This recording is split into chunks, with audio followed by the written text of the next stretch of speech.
Dans un mois, le Festival de Cannes battra son plein et le rang de la France comme place forte du cinéma international sera assuré. Du 14 au 25 mai, les starlettes parfumées au sucre candy défileront sur le sable, tandis que les photographes s'époumoneront pour attraper au vol le profil idoine de la superstar en vogue. Un coin de ciel bleu, quelques téléobjectifs, des sourires fluo, parce que nous le valons bien, et hop, le monde entier réduit à un coin de croisette. Bienvenue dans Buzz. À l'affiche du Buzz, Éric Judor, Thierry Lhermitte et le chaînon manquant. Benoît Poelvoorde dans une BD de Sampé et l'anti-Superman de Brightburn. De l'Himalaya aux USA, billets multidestination pour Buzz hyper sensation. Bravo.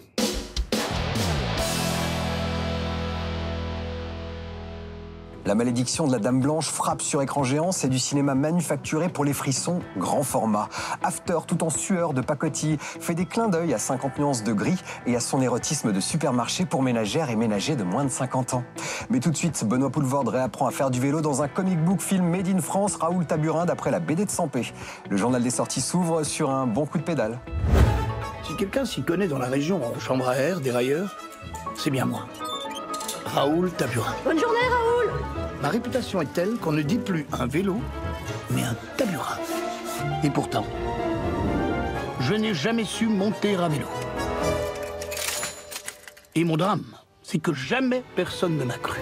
Benoît Poelvoorde incarne Raoul Taburin dans cette adaptation d'un roman graphique de Sampé. Ce réparateur de vélo à la bonhomie naturelle cache un secret du genre mastoc. Il est incapable de tenir sur une selle. Sa rencontre avec un photographe joué par Édouard Baird va l'obliger à dépasser ses peurs. Il manque un truc là, non?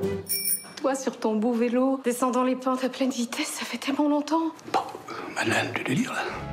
Pierre Godot illustre avec application les dessins de Sampé. On y retrouve la même douceur dans les rapports humains et quelques envolées poétiques directement issues des cases de la BD. Tous vont enfin comprendre comment ma vie entière s'est bâtie sur un mensonge.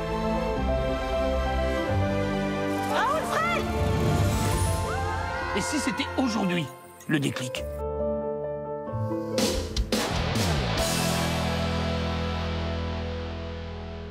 There are moments in our lives that seem to define us. Truth or dare? Are you a virgin? Isn't this a kid's game? Not the way we play. I'll do dare. I dare you to make out with Hard. Do you want to do this? Moments we keep going back to. After tire son intrigue marabout de ficelle d'un roman teenage à gros tirage. Tessa est une jeune femme à l'avenir tout tracé. Bonnes études, bon job, fiancée, modèle. Mais l'arrivée dans son cœur d'un bad boy papier glacé va mettre du désordre dans ce plan sans accroc. Le plus surprenant dans After est sans doute son sous-titre, chapitre 1, qui annonce les débuts d'une saga à la camomille. Don't you think this thing has gone too far?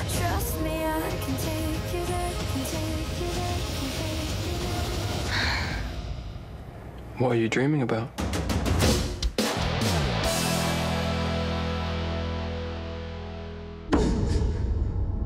Aux enfants.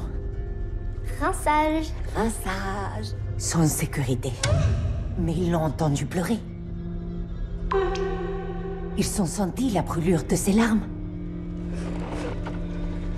Ils vont la sentir.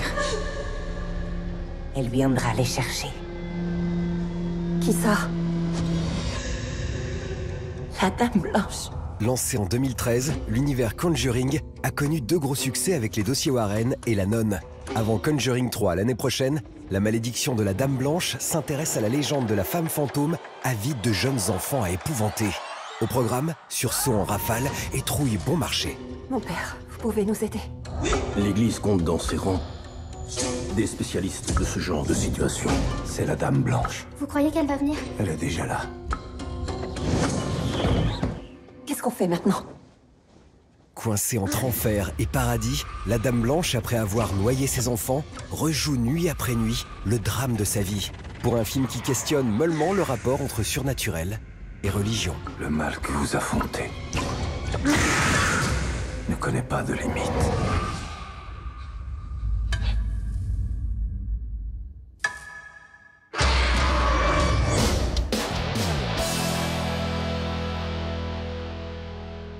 Kubo et l'armure magique ou encore Coraline, le studio Laika est un maître dans l'art délicat de l'animation image par image en volume, un procédé que l'on appelle aussi stop motion, un procédé artisanal que l'on retrouve dans leur dernier film, Monsieur Link.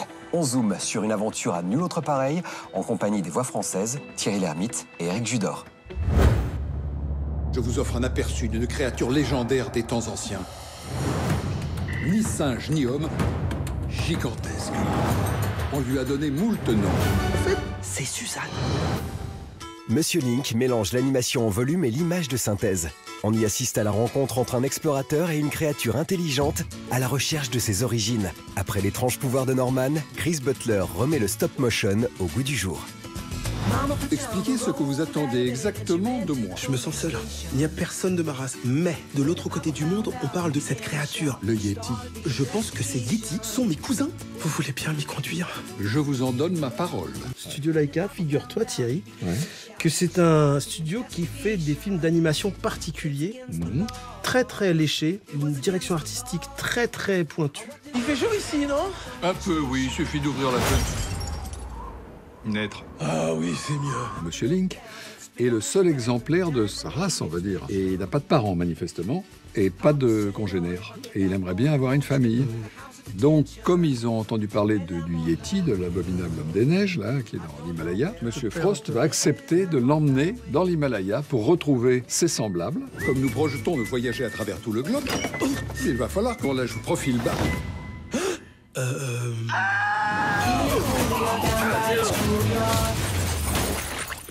Mon Dieu, ça va laisser passer un sacré courant d'air. C'est un film d'animation qui sait être drôle en étant burlesque. C'est-à-dire que les corps, le mouvement des corps, les actions physiques sont drôles, sont très bien dessinées. Ça me rappelle un peu, de loin, en tout cas dans l'esprit Toy Story, la manière dont ils faisaient bouger les jouets. Et je trouve que les personnages comme ça bougent, ont une manière très drôle, très inventive de bouger dans l'espace. Vous cherchez Gamou, pas pitié, ne parlez pas de poulet. Pas de poulet, zéro poulet.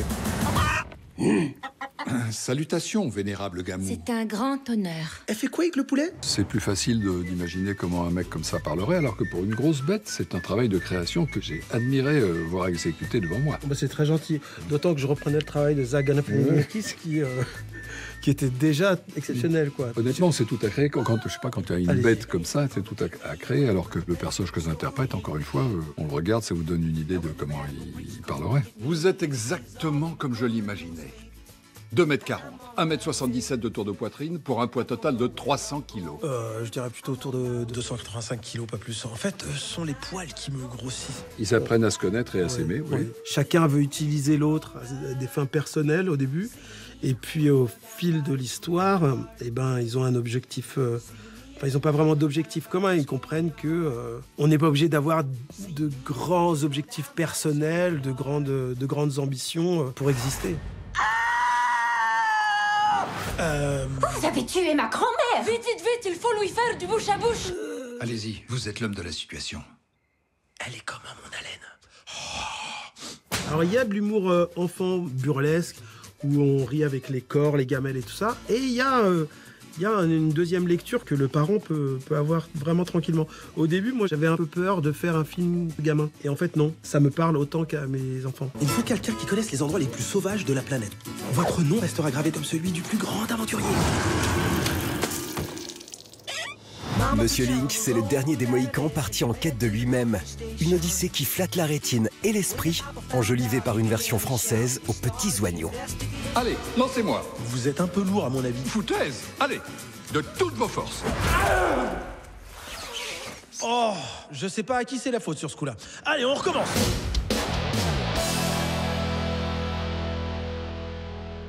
Un enfant extraterrestre se crache sur Terre. Un couple d'humains le recueille. Et c'est alors que tout dérape. Brightburn inverse le postulat de départ de la plupart des histoires de super-héros en se posant une question.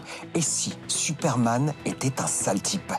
L'anti-super kid sèmera la terreur et la désolation au début de l'été. On assiste à ses premiers forfaits.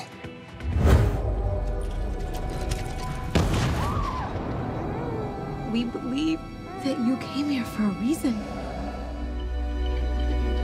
I know it's been difficult for you lately, that you feel different from other kids. Just the floor, Brian! You are different. Caitlin, give him a hand up. He's a creep. Help him up. What are you doing? Something wrong? Boy around by chance? You're one of the only people in the world that knows how special I am. No, no, no! Whatever you've done, I know there is good inside you.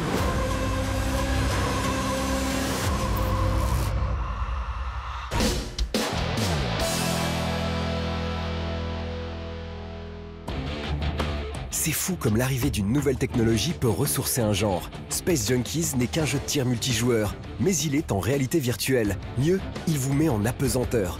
Vos affrontements se déroulent donc casque sur la tête et plongés dans des arènes orbitales sans gravité.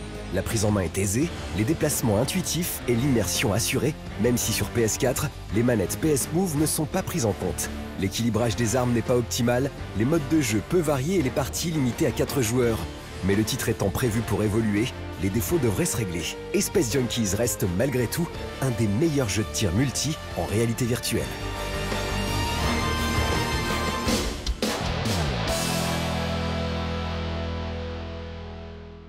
Kaoru Mori est fasciné par les rapports entre maître et domestique. Dans le manga Emma, l'auteur imagine une histoire d'amour impossible entre une soubrette et un bourgeois dans l'Angleterre victorienne. Une époque qui sert aussi de décor à Shirley, sa première œuvre, qui explore déjà la question de la domesticité. À tout juste 13 ans, Shirley entre au service de Miss Cranley, patronne d'un café londonien. Commence alors une complicité touchante entre l'adolescente perdue et la jeune femme célibataire. Sans prétention, ce manga à la naïveté touchante tient pour sa valeur d'archive, mesurer l'évolution du style et de la narration de Kaoru Mori depuis ses débuts jusqu'à aujourd'hui. Avant de se quitter, on fait le point sur la photo finish. Lui, c'est Monsieur Link, le héros à part du nouveau long des studios Laika. Et lui, c'est Lionel Frost, celui qui va épauler Monsieur Link dans la recherche de ses origines. En version française, c'est Éric Judor et Thierry Lhermitte qui prêtent leur timbre reconnaissable entre tous à ces héros supérieurement attachants. Monsieur Link fait entendre sa petite musique particulière cette semaine dans les salles. Clap de fin sur le buzz, merci à vous de l'avoir suivi. On se retrouve la semaine prochaine si le cœur vous en dit. Et d'ici là, faites-vous une toile.